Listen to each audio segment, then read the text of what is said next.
Vale, vamos a dar gracias al Señor primeramente. Bendito Dios y Padre amado, muchas gracias, Señor, te damos, porque unos poquitos podemos estar aquí para meditar en tu palabra. Y queremos, Señor, que tú nos asistas en esta hora, que tú nos ayudes, Señor, y que, como tú has dicho, que donde hubieren dos o más, tú estás en medio de ellos. Señor, creemos que tú estás acompañándonos en esta hora porque estamos en tu nombre, no estamos en otro nombre, Señor, sino en tu nombre. Y por tanto creemos que tu palabra es verdad, que tú no mientes, Señor. Y todo lo que tú dices, tú lo cumples. Por tanto que creemos que tú estás aquí en esta tarde también, Señor, para dirigirnos en tu palabra. Enséñanos, Padre Santo, en esta tarde, para que podamos ser edificados como casa espiritual, Señor y sacerdocio santo. Dios Todopoderoso, porque te lo pedimos en el nombre del todo suficiente Salvador Jesús. Amén. Amén, hermanos. Muy bien.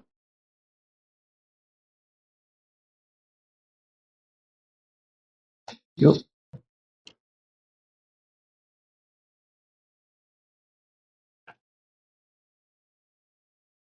Ahí, le da volumen. Bueno, vamos a tratar en esta tarde acerca del tabernáculo. Es importante que nosotros sepamos acerca del tabernáculo, la primera morada de Dios y también a continuación de la segunda morada de Dios. Así que en el libro del Éxodo, en el capítulo 25 y los versos del 1 al 9, nosotros leemos así en la palabra del Señor.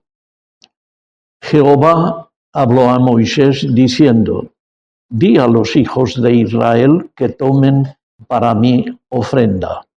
De todo varón que la diere de su voluntad, de su corazón tomaréis mi ofrenda. Esta es la ofrenda que tomaréis de ellos: oro, plata, cobre, azul, púrpura, carmesí, lino fino, pelo de cabras, pieles de carneros teñidas de rojo, pieles de tejones, madera de acacia, aceite para el alumbrado, especias para el aceite de la nación, de la unción, y para el incienso aromático, piedras de onice y piedras de engaste para el efod y para el pectoral, y harán un santuario para mí y habitaré en medio de ellos, conforme a todo lo que yo te mostré el diseño del tabernáculo y el diseño de todos sus utensilios, así lo haréis. Amén. Esto era lo que Dios mostró a Moisés para que lo tuviera en cuenta a la hora de construir el tabernáculo. Ese tabernáculo tenía que ser conforme a la voluntad de Dios, no a la voluntad de cualquier ser humano, sino a la voluntad de Dios. Así que era pues el tabernáculo el lugar donde moraba Dios, el Dios del pueblo de Israel. La Biblia dice que el Espíritu de Dios en forma de una nube permanecía de encima del tabernáculo y dentro estaba la gloria de Dios. Pero de encima había como una nube, ¿verdad? Y dentro permanecía la gloria de Dios. El tabernáculo estaba en el centro de las 12 tribus de Israel. Hace años yo hice hacer un mural, que había un hermano que pintaba muy bien, y le hice hacer, conforme a la palabra, un mural donde estaba el atrio del real en medio de las 12 tribus de Israel, las 12 tribus alrededor, y dentro del tabernáculo, y dentro del tabernáculo los utensilios, y cada utensilio lo hice dibujar. Y sobre este mural les daba estudios bíblicos a los hermanos, y fue muy bueno. Así que en cada una de las cosas podía reflejarse la persona de Cristo. Sí. Así que el tabernáculo estaba en el centro de las 12 tribus de Israel y que su puerta daba al oriente, a la salida del sol, ¿verdad? Sí.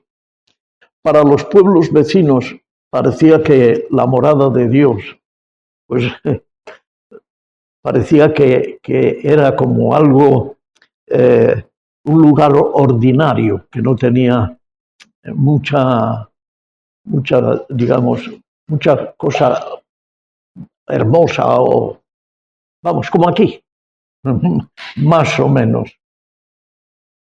Porque Dios no mora en la opulencia, Dios mora en la humildad. Ahí está. Así que debemos notar algo muy importante en la palabra.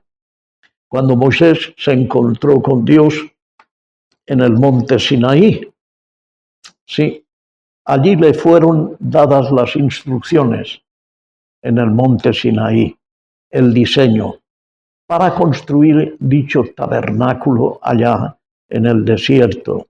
Y sobre todo, que no se apartasen lo más mínimo, que no se apartasen lo más mínimo de las medidas que Dios les daba para la construcción del mismo templo.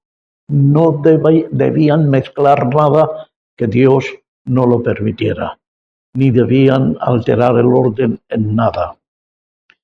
En el capítulo 25 del Éxodo y verso 40 dice: mira y hazlo conforme al modelo que te ha sido mostrado en el monte. O sea, que a Moisés se le mostró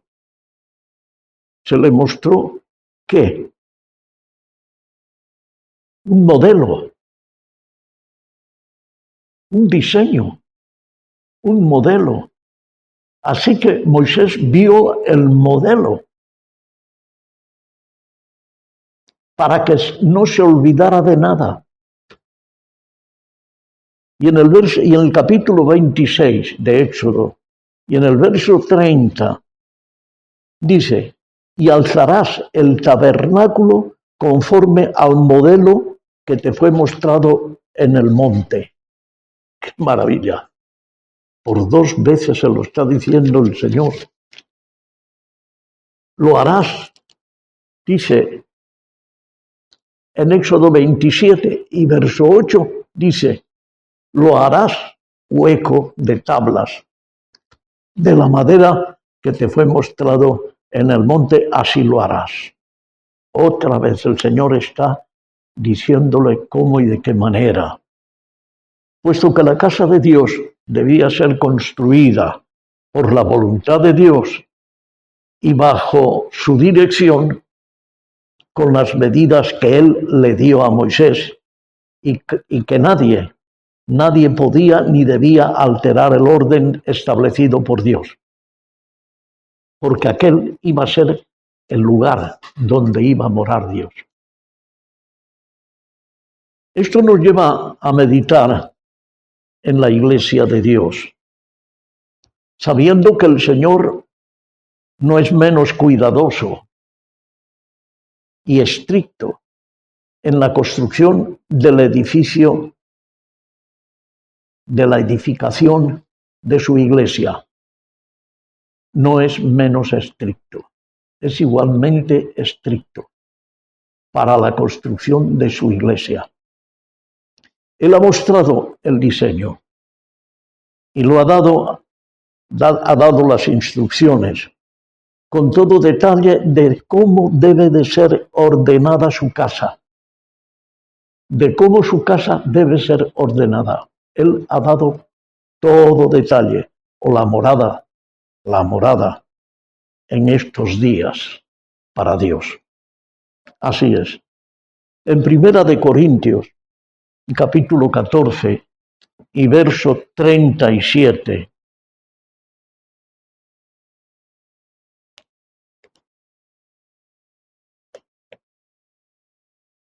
Primera de Corintios 14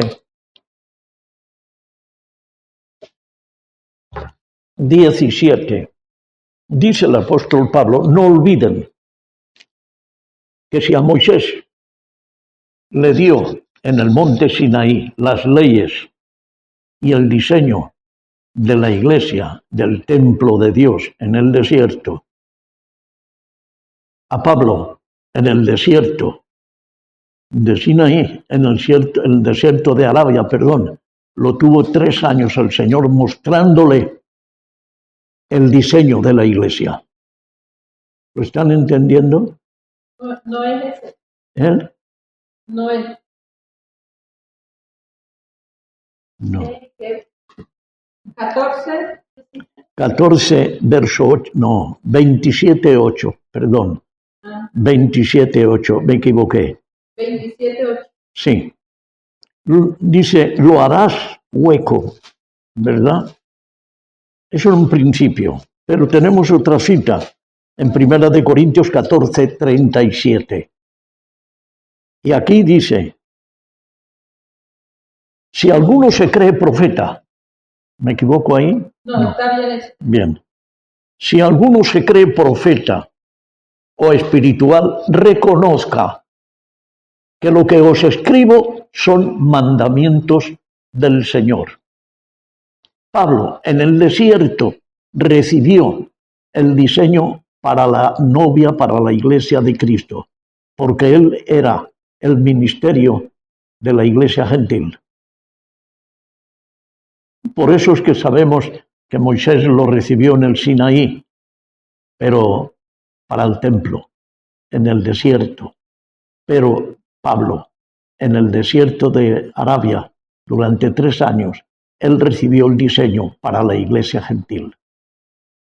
Así que aunque la gente que no quiere caminar con el Señor, no quiere esforzarse en el camino del Señor, no admite que Pablo sea el ministerio para el gentil. Lo rechazan. Pero es verdad. Ahora, después de habernos anunciado que ellos eran templo del Dios, o de Dios, diciendo en 1 Corintios, capítulo 3 y verso 16, ¿no sabéis que sois templo de Dios y que el Espíritu de Dios mora en vosotros? O sea, el tabernáculo del desierto fue la primera morada de Dios. Y en este último tiempo, la morada de Dios es la iglesia. Ahora, esas órdenes y medidas a guardar para la iglesia de Corinto en su día son también en Primera de Timoteo. En Primera de Timoteo pueden ustedes leer el capítulo entero, no el capítulo, sino la misma carta entera, y verán ustedes, la pueden leer ustedes en sus hogares cuando puedan, tómenla y no lean una sola vez, no se aparten de esa carta, ¿verdad? La Primera de Timoteo, porque ahí hay sabor de Dios, pero tremendo, para el orden de la iglesia. Y en muchos otros lugares también de la Biblia lo habla el Señor. Y todo esto es un legado de parte del Señor. Sí, un legado maravilloso para que la iglesia actual pueda tomar las mismas medidas que Dios ha establecido y que no se aparte de esas medidas para nada. Ahora, vemos pues que la primera morada de Dios en la tierra fue el tabernáculo que le ordenó a Moisés. Ahora vemos que él se paseaba por el Edén, ¿verdad? Dios se paseaba por el Edén mientras estaba o trataba de encontrarse con Adán en el Edén. También visitó a Abraham en las llanuras de Manré, por ejemplo, pero no tenía allí morada, aunque lo visitó. Sí, en las llanuras de Manré. En cambio, cuando fue hecho el tabernáculo, él bajaba y habitaba pero no tenía allí morada fija. Él bajaba y habitaba con todo el pueblo. Éxodo 25:8. Dice, y harás un santuario para mí, no para nadie más, para mí. Y habitaré en medio de ellos. Él no podía habitar, ni puede habitar en cualquier sitio. No. Tiene que ser un lugar hecho por Él y para Él. Su presencia llenaba todos. Bueno, entonces el tabernáculo o el templo que había en la tierra, el tabernáculo, su presencia llenaba todo aquello. Y cuando terminaron los días de habitar Dios en el tabernáculo, bajó a la tierra en forma de hombre. Cuando terminó el tiempo de habitar en el tabernáculo, bajó a la tierra en forma de hombre, del Hijo de Dios, hecho carne, ¿verdad? Y habitó entre nosotros. Era la segunda morada de Dios. Primera de Juan, capítulo 1, versos del 1 al 4. Vamos, si quieren podemos leerlo, ¿no? Juan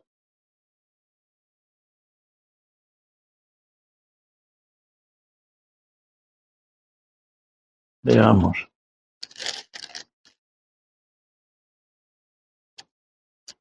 Juan capítulo 1, versos del 1 al 4. En el principio era el Verbo y el Verbo era con Dios y el Verbo era Dios. Este era en el principio con Dios. Todas las cosas por Él fueron hechas y sin Él nada de lo que ha sido hecho fue hecho. En Él estaba la vida y la vida era la luz de los hombres. Él habitó entre ellos definitivamente, en su segunda morada. Quiere decirnos que su gloria fue manifestada o manifiesta en el templo de su carne, en Cristo, que fue su cuerpo, el cuerpo del Señor Jesús. Su gloria fue manifestada en ese templo, la segunda morada de Dios. Ahora, después de su muerte, resurrección y glorificación de Cristo, fue formado lo que hemos venido llamando su segunda morada, ¿verdad? Una casa espiritual y es un templo santo. En Primera de Pedro, capítulo 2 y verso 5, dice, vosotros también, como piedras vivas, sed edificadas como casa espiritual y sacerdocio santo para ofrecer sacrificios aceptables a Dios por medio de Jesucristo. Actualmente, hermanos, esta es la morada de Dios en la tierra. Se comprende que cualquiera que no conoce nada de Dios y que se niega a creer en Dios puede aceptar que Cristo sea Dios y la plenitud de Dios esté en Cristo. Eso para la mente humana es muy difícil de aceptar, diría yo imposible. Actualmente esta es la morada de Dios en la tierra, pues la Biblia dice que Él no habita en templos hechos de manos de hombres o de los hombres, sino donde está reunida su iglesia. Él lo dice. Así que cuando oigo a alguien que dice, Dios está en mi iglesia, bueno, yo no voy a discutir eso, pero solamente digo que Dios está donde está toda su palabra, porque Él ha ordenado su iglesia. Él le ha puesto un orden a su iglesia. Y si se apartan de ese orden, Él no está. No lo digo yo, lo dice Él. La Biblia dice que Él no habita en templos hechos de manos de hombres, sino donde está reunida su iglesia. En Hechos 7, versos 48 y 49, vamos a leerlo. Hechos de los Apóstoles, capítulo 7.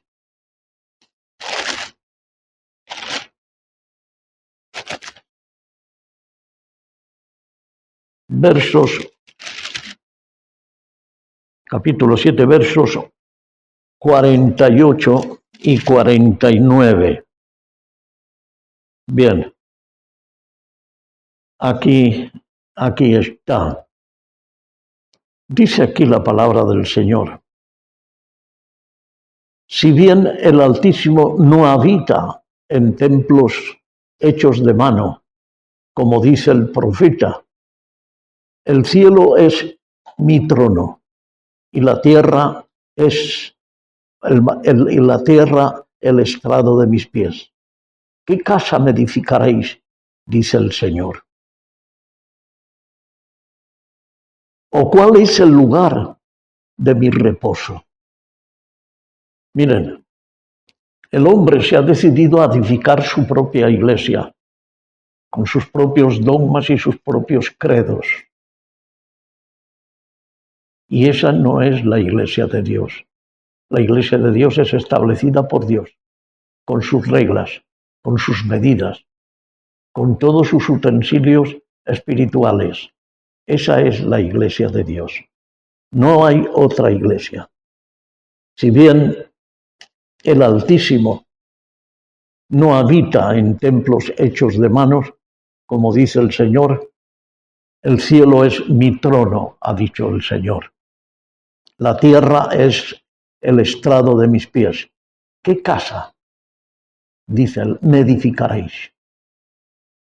¿Qué lugar podemos nosotros edificarle? No es posible. ¿Qué casa me edificaréis? Dice el Señor. ¿O cuál es el lugar donde yo debo reposar? No hay hombre capaz en el mundo de edificar el lugar de reposo de Dios. Porque Él tiene unos diseños hechos para su iglesia. Y así como Moisés recibió el diseño para el tabernáculo, el apóstol Pablo en el desierto vio lo que ojo no vio, oyó lo que oído no oyó, y he subido un corazón de hombre. Y era el diseño para la iglesia gentil. Porque Él es el profeta y apóstol de la iglesia gentil, nuestro profeta. Nos guste o no nos guste, pero Él dice en todas sus cartas cosas muy desagradables para muchos cristianos. Sí, así es. Ahora, tengo un texto más en Mateo 18. Sí, Mateo 18. Quiero leerlo con ustedes.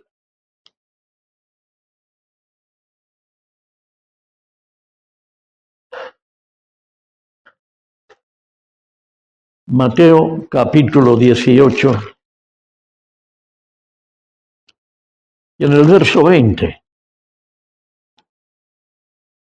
Sí, miren, ¿qué dice aquí? Porque donde están dos o tres congregados en mi nombre, allí estoy yo en medio de ellos. Fíjense, testifica diciendo, allí estoy yo en medio de ellos.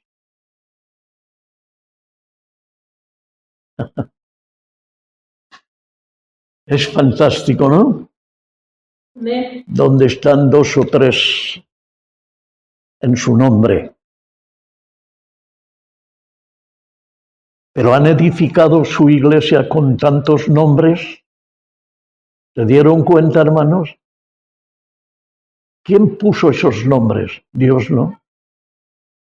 El diablo, que dividió a su iglesia y las estableció por nombres. En Apocalipsis nos habla él, pero antes podemos decir que no va a tardar mucho, hermanos, cuando todo esto también pasará, cuando no habrá pecado, ni muerte, ni trabajos, ni lágrimas, ni nada parecido. Entonces será la morada para siempre el Señor. Al final, en las bodas, amén. Él morará para siempre. Y Apocalipsis 21, verso 3, dice el Señor: y oí una voz del cielo que decía: he aquí el tabernáculo de Dios con los hombres, y Él morará con ellos, y ellos serán su pueblo, y Dios mismo estará con ellos como su Dios. Esa es la morada final que vio Juan en la isla de Patmos. El tabernáculo era un símbolo, tipo, o un tipo, que señalaba a Cristo. Todo el tabernáculo estaba señalando a Cristo. La Biblia nos dice que Cristo es todo en todos. En Colosenses capítulo 3 y verso 11 nos está diciendo: donde no hay griego ni judío, circuncisión ni incircuncisión, bárbaro ni escita, siervo ni libre, sino que Cristo es el todo y en todos. Aleluya. Y la gloria de Cristo la podemos ver tipificada en cada rincón de ese tabernáculo, desde el arca del pacto o del testimonio, que estaba dentro del lugar santísimo, hasta afuera, en cualquier cuerda, en cualquier tabla y en cualquier pequeño clavo. Allí estaba tipificado Cristo, en todo el tabernáculo. Vamos a tomar la fe suficiente, hermanos, como para que el Señor nos ayude, y nos ayude, bueno, durante este pequeño estudio que estamos teniendo de la palabra, las distintas partes del tabernáculo, por ejemplo, y también ver que el tabernáculo es una figura de la condición que Dios quiere, porque Dios quiere esa condición, ¿verdad? Que se encuentre su iglesia. Dios quiere que su iglesia se encuentre en la condición que Él la haya edificado y que Él pueda morar en esa casa. En medio de este mundo semejante a un desierto, como era el templo que edificó Moisés. Era en medio de un desierto. Amén. Así es. Ahora, veremos las ofrendas. Esas ofrendas voluntarias fue lo que Dios tomó para la edificación del tabernáculo. En Éxodo 35, y nosotros vamos a tener que leerlo,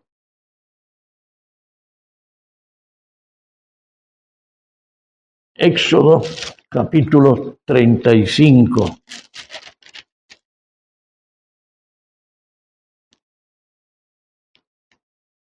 En los versos 4 al 29.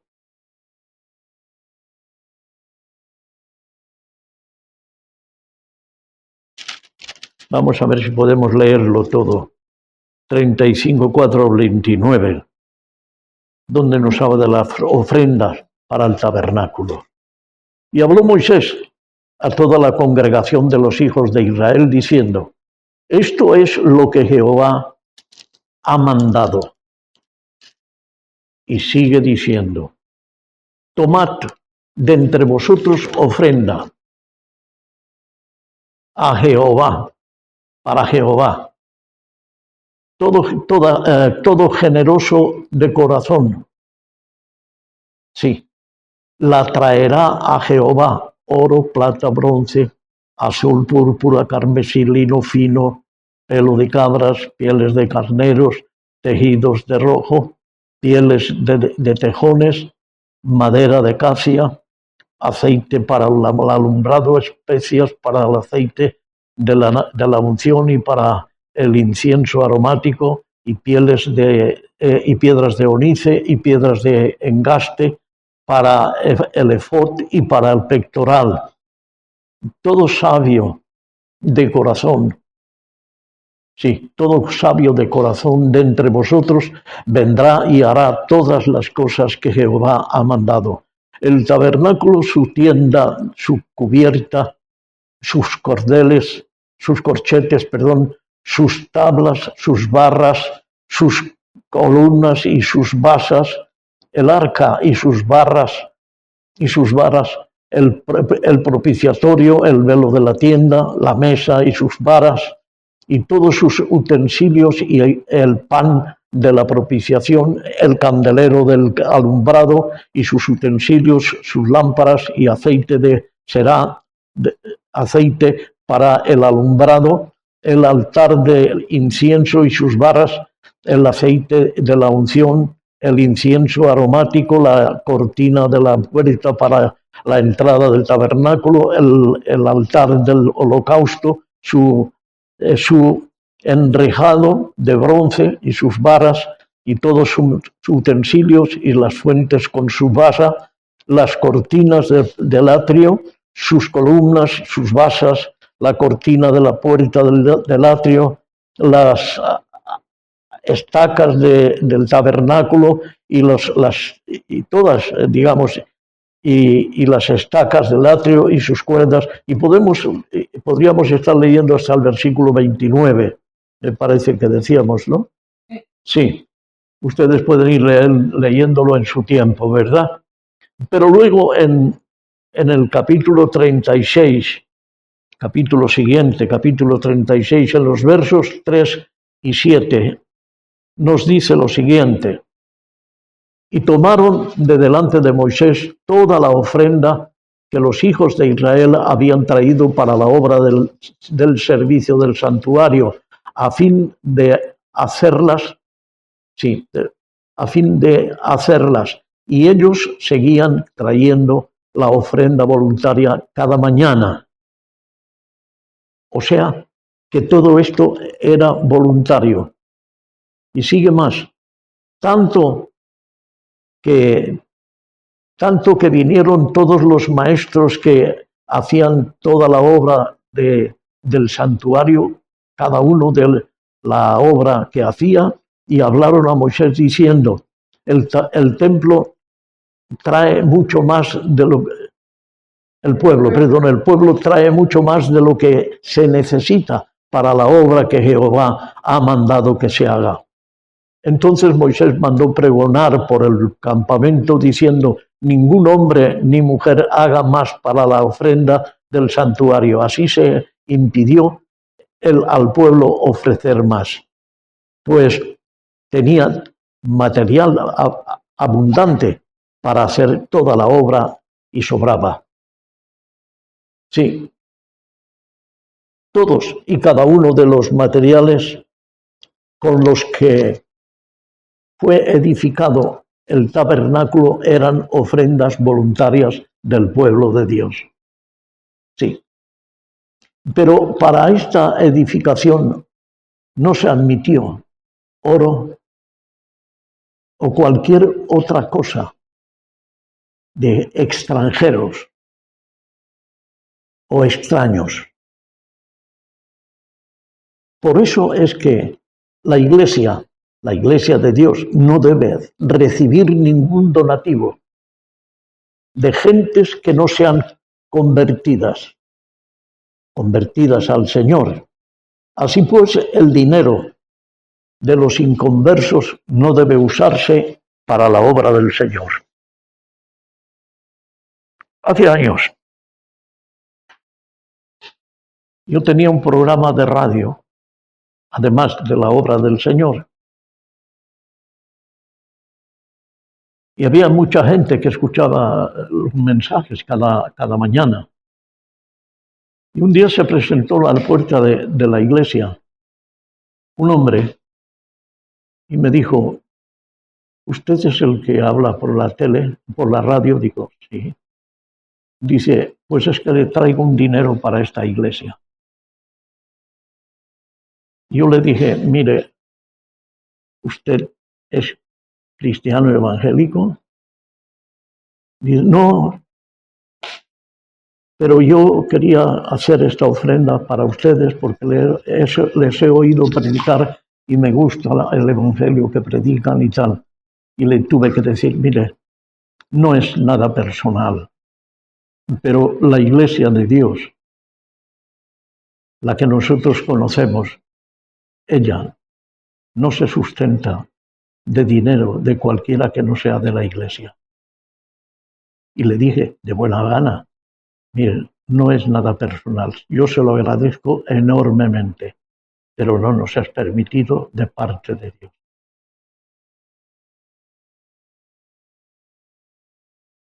Eso es lo que se debe hacer, pero no se hace. El cristiano lo sabe o no lo sabe, le importa o no le importa, pero Dios lo impide. Y la obra de Dios hoy es nutrida por gente que tiene dinero, pero que no tiene a Dios.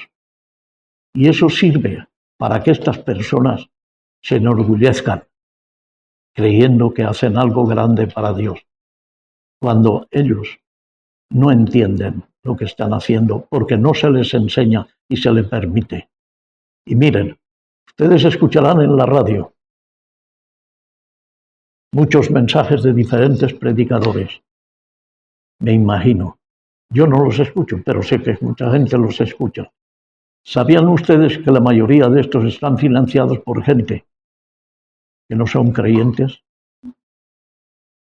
Se sorprenderían de lo que yo he tenido que ver durante mi vida. De qué manera iglesias son sostenidas por gente que no son convertidas. Eso es terrible. Porque saben que tienen lugares que valen dinero, que tienen un alquiler que pagar, tienen gastos, porque predican el evangelio suntuosamente y se convierten, en vez de ser la iglesia del Señor, es un centro social. La iglesia hoy se ha convertido en un centro social, más que predicar la palabra. Y la gente es atraída ahí por ver si puede conseguir algo. Y es normal. La gente necesitada acude a esos lugares precisamente por eso. Y la iglesia se ha dado cuenta, los ministerios se han dado cuenta que tienen que hacer ese tipo de servicio antes que predicar toda la palabra de verdad. Porque eso atrae a la gente. ¿Lo entienden, hermanos? Ahí está.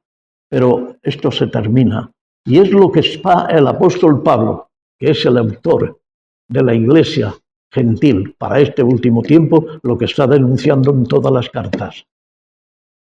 Pero el pueblo de Dios no quiere nada del apóstol Pablo, o muy poquito, solo aquello que les conviene. Seguimos un poquito más adelante.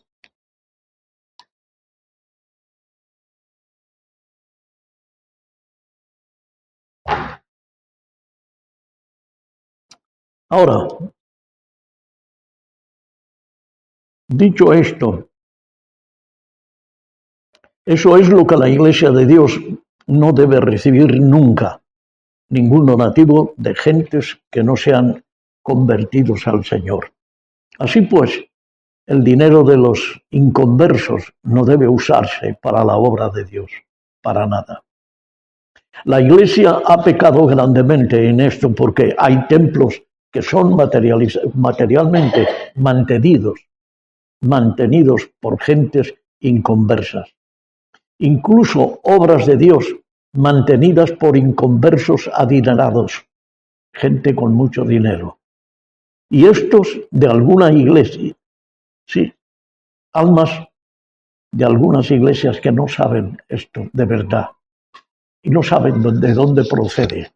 y como tampoco se les enseña lo más mínimo, no están interesados o no se interesan a ver de qué manera su iglesia está subvencionada, ¿no? Ahí está. Esto es dinero mal adquirido, hermanos. Esto es dinero mal adquirido. Yo entiendo que las personas necesitadas buscan una manera de satisfacer su necesidad física, ¿verdad? Y acuden al primer lugar donde encuentren, sea una iglesia o sea otro sitio. Y si encuentran una iglesia y les ofrecen y tal, pues allí entran. Pero ahora predíquele de verdad el evangelio a esta criatura y va a sufrir un desencanto.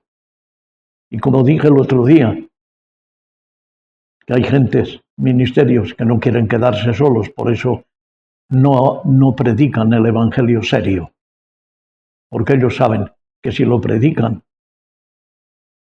sus corazones no van a recibirlo y se van a quedar solos.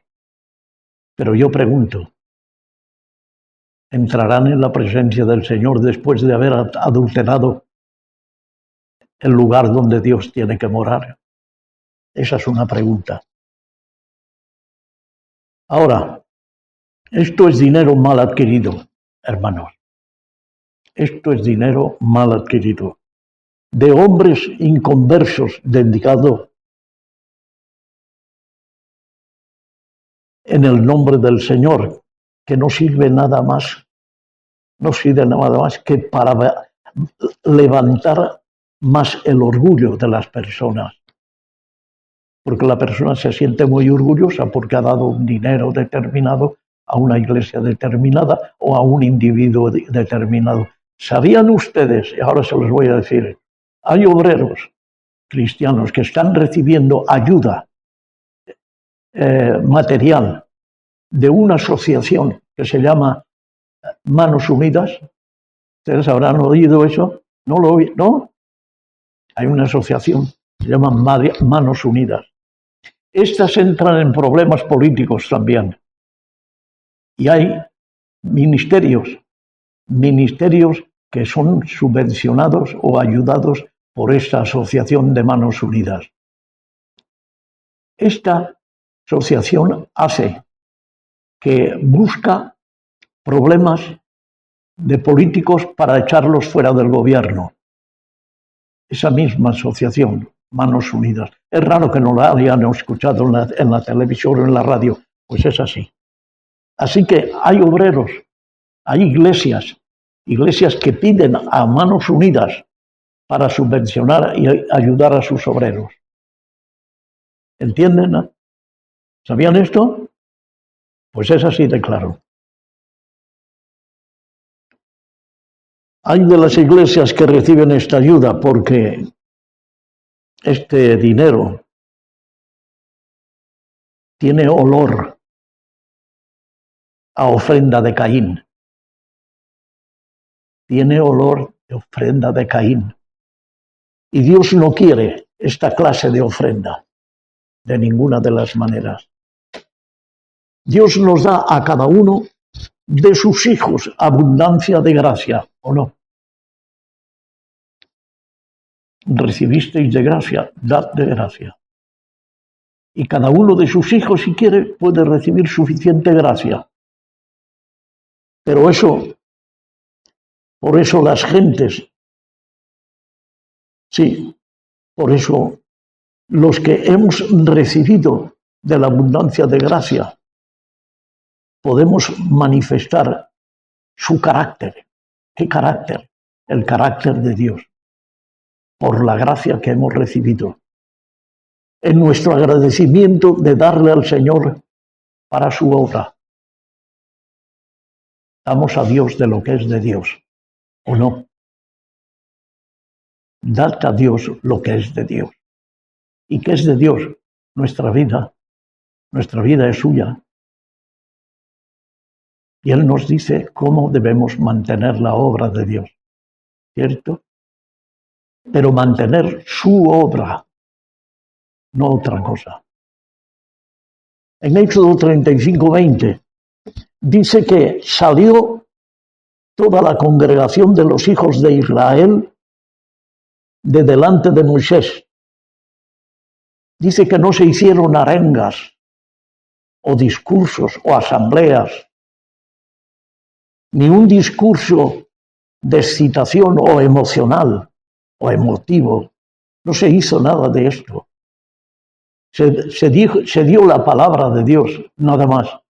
Y el pueblo se sintió comprometido con su Dios. Tampoco tenía el pueblo Biblias en casa en las cuales pudieran cotejar en aquel momento las demandas de Moisés solamente y ver si las cosas eran así o de otra manera. Pero ellos podían ver si las cosas eran así o de otra forma, aunque no tuvieran Biblias entonces todavía. ¿Sí? Sino que ellos no tenían en absoluto ninguna duda. Ellos no tenían duda de ninguna manera de lo que les comunicaba Moisés, de lo que Dios les transmitía a través de Moisés. Ellos no tenían ninguna duda. Y eso porque Dios estaba dando revelación ya. Sí. Sino que no tenían duda de lo que les comunicaba Moisés, que era la voluntad de Dios. Esto era así. Fueron improvisados, porque fueron improvisados. No fue algo estudiado y meditado, no. Improvisado, con un sentido tan profundo de que esto era su deber como hijos de Dios, que hicieron ofrendas espontáneas de los mejores tesoros que ellos poseían, los más valiosos que poseían para traerlos delante del Señor. En Éxodo 35 y verso 22 dice: vinieron así hombres como mujeres, gloria a Dios, todos, literalmente los hombres y sobre todo las mujeres. Una fraseología que indica que las mujeres tomaron parte prominente también. Presentaron sus ofrendas primero y luego eran seguidas por los hombres, pero primero eran ellas las que ofrendaron, como estuvieron igualmente dispuestos los hombres después. En Éxodo 36 y verso 1, Éxodo 36 y verso 1, sí, tenemos un maravilloso ejemplo de celo y actividad en la obra del Señor. Dice: así pues, Besaleel y Aholiab y todo hombre sabio de corazón, a quien Jehová dio sabiduría e inteligencia para saber hacer toda la obra del servicio del santuario, harán todas las cosas que ha mandado Jehová. Todos, voluntariamente. De celo. Sí, tenemos un maravilloso ejemplo de celo, ¿verdad? Y actividad en la obra del Señor. No se permitía ninguna demora que fuera innecesaria. No. No se permitía parar de ninguna actividad desde el momento cuando se colocó la primera estaca hasta la terminación final del tabernáculo. No se paró. Continuada la obra. Ellos trabajaron con todas las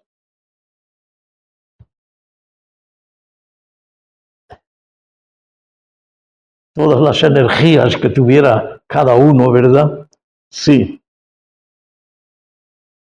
Del cuerpo de cada uno y de la mente también. ¿Qué era la fuerza motriz, hermanos? ¿Qué era la fuerza motriz de su infatigable y ardua diligencia? ¿Qué fue la fuerza motriz? Ellos no podían estar animados por motivos ordinarios que dan impulso a la industria humana, por ejemplo, ni por el deseo de la adquisición de ganancias, por ejemplo, tampoco, ni ambiciones de honores, tampoco, ni miras de satisfacer el nuevo amor de poder al dirigir el trabajo de un gran grupo de hombres, tampoco, nada de eso. Ellos sentían el estímulo, ellos sintieron el estímulo, el impulso irresistible de motivos más elevados y más santos, era servir a Dios.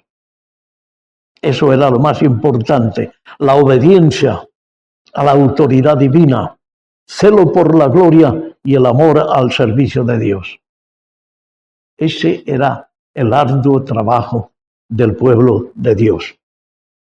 Todos aquellos que sus corazones eran tocados por la piedad del Señor, el arrepentimiento o la gratitud, se encaminaban con ardiente prisa a la presencia de Moisés, a decirle, aquí traigo esto, o qué puedo hacer. Qué maravilla, ¿no? No como antes, para hacer que se arreglase cualquier asunto. Antes venían el pueblo de Israel a Moisés, que casi lo vuelven loco, con sus problemas y sus líos, ¿verdad? Ahora no. Ellos venían para ofrecerse y ofrecer a Dios, lo que fuera, sí. Así que, hermanos, esto mismo enseña Pablo a la iglesia en segunda de Corintios, en el capítulo 9, creo. Vamos a verlo.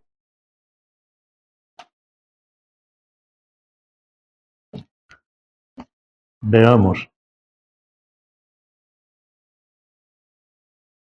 Segunda de Corintios, capítulo 9 y verso 7.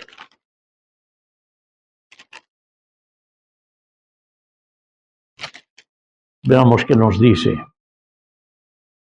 Cada uno dé como propuso en su corazón, no con tristeza ni por necesidad, porque Dios ama al dador alegre. Amén. Amén. Los ojos de aquellos hijos de Israel vieron que la provisión ya excedía la demanda, o sea, que ya habían cubierto todas las cosas y que no necesitaban más contribuciones.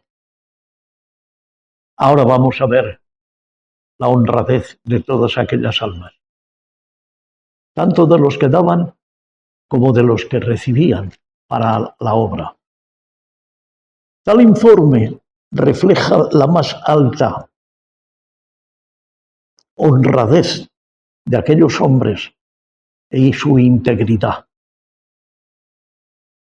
quienes, a pesar de que tenían el dominio de las cosas más preciosas materiales a su cargo, aquellos que eran responsables de recibir todas estas cosas y a su alcance, no hicieron abuso en ningún momento.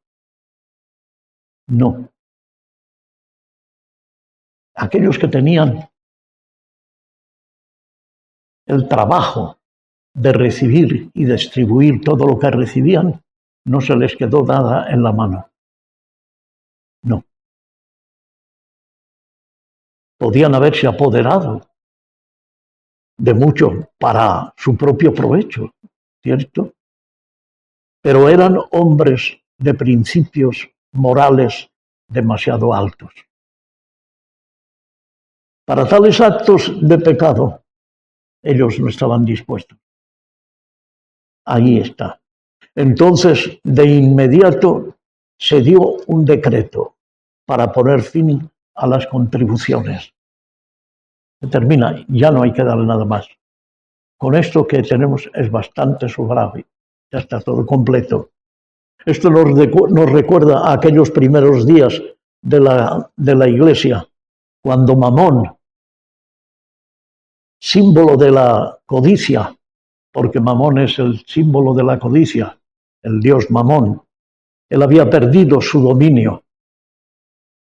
Sí, y las riquezas de los santos fueron dadas al Señor. Esas que fueron dadas al Señor, teniendo el pueblo de Dios, todas las cosas en común, según el libro de los Hechos, capítulo 2, y versos 45 al 47. Vamos a leerlo. Hechos 2.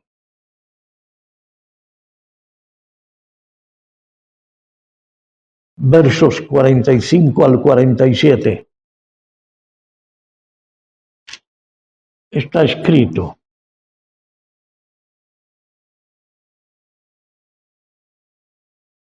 y vendían sus propiedades y sus bienes y los repartían a todos según su necesidad o la necesidad de cada uno. Y perseverando unánimes cada día en el templo y partiendo el pan en las casas, comían juntos con alegría y sencillez de corazón, y alabando a Dios y teniendo favor con todo el pueblo. Y el Señor añadía cada día a la iglesia los que habían de ser salvos. Fantástico.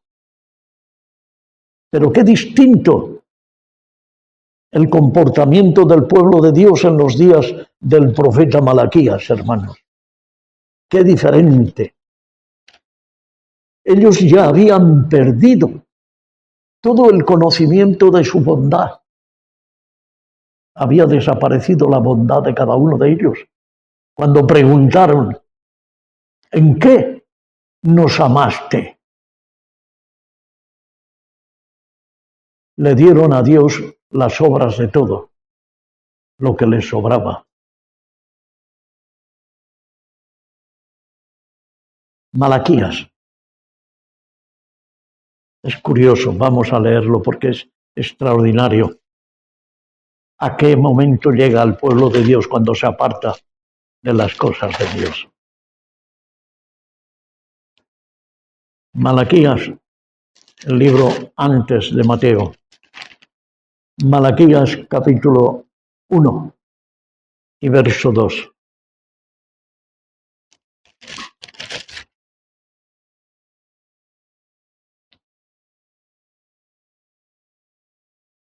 Dice: no os he amado, dice Jehová, y dijisteis: ¿en qué nos amaste? ¿No era Esaú hermano de Jacob? Dice Jehová, y amé a Jacob. Pero sigue más adelante. Trajeron todos los animales para el sacrificio, cojos, enfermos, y todos cuantos tenían algún defecto, pero guardaron para sí mismos todos los buenos, los sanos. ¿Qué trajeron para Dios en Malaquías? Todo lo que iban a tirar, todo lo que no les servía, todo lo que les sobraba. Y ellos dijeron: ¿en qué hemos menospreciado tu nombre? Le preguntaron en el verso 6. Dice, él dijo, sí, el hijo honra al padre y el siervo a su señor. Si pues soy yo padre, ¿dónde está mi honra? Y si soy señor, ¿dónde está mi temor? Dice Jehová de los ejércitos. A vosotros, oh sacerdotes, que menospreciáis mi nombre y decís: ¿en qué hemos menospreciado tu nombre? A los responsables de la palabra de Dios. Estos preguntaron de esta manera: ¿en qué hemos menospreciado tu nombre? Y ellos habían permitido que le ofrecieran a Dios todo lo malo. Los sacerdotes. Vamos a leer hasta el verso 7. En que ofrecéis sobre mi altar pan inmundo, comida inmunda, y dijisteis, ¿en qué te hemos deshonrado? En que pensáis que la mesa de Jehová es despreciable. Si ustedes siguen el verso 8, el 9, el 10, el 11 y hasta el 14, ustedes observarán cómo esta gente hicieron con las cosas de Dios. Se guardaron lo bueno y dieron a Dios lo malo. Qué tremendo. Nadie hizo ningún trabajo, hermanos, de servicio en el templo, bien fuera abrir o cerrar las puertas o alumbrado, que no fuera contribuido, que no fuera remunerado. Así es. Y cuando vino el Hijo de Dios a ese mismo templo, le valoraron vendiéndole por 30 monedas de plata. ¿Qué tal lo ven? Ese no es el templo de Dios. Esa no es la iglesia de Dios. La iglesia de Dios reúne unas condiciones y un diseño que se le mostró al apóstol Pablo en el desierto de Arabia, donde vio lo que ojo no vio y oyó lo que oído no oyó, ni ha subido al corazón de hombre. Es lo que Pablo vio, y él es el apóstol de los gentiles, de la iglesia de hoy.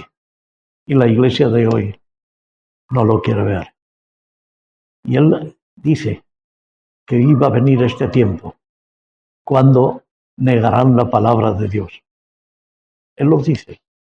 No se aparten de las cartas de Pablo y descubrirán si están ustedes en sitio seguro o no. Amén. Amén.